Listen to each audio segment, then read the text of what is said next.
Hello friends, welcome to silver line YouTube channel. இன்றைக்கி நம்ம வீட்டில் என்ன பிரேக்ஃபாஸ்ட்டுன்னு பார்த்தீங்கன்னாக்கா, இந்த பச்சை பயிறு, கொஞ்சம் இட்லி அரிசி, கொஞ்சம் பச்சரிசி இதெல்லாம் போட்டு ஒரு தோசை தான் பண்ணியிருக்கோம். இது ரொம்ப ஹெல்த்தியான டிஃபன் சொல்லலாம். இதில் ப்ரோட்டீன் அதிகமாக இருக்குது பச்சை பயிரில். பாருங்கள், அது நான் ஒரு 8 ஹவர்ஸ் தான் ஊற வச்சேன் நைட்டே.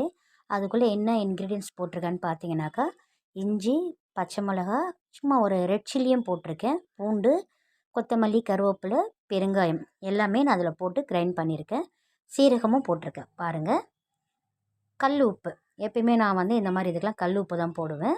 பெருங்காயத்தூள் போட்டிருக்கேன். போட்டுட்டு இதை மிக்சியிலே தான் நான் கிரைண்ட் பண்ணியிருக்கேன், கிரைண்டர்லலாம் போடலை. இது 4 பேருக்கு மிக்சியில் போட்டாலுமே நம்ம போதும். பாருங்கள், கிரைண்ட் பண்ணியிருக்கேன்.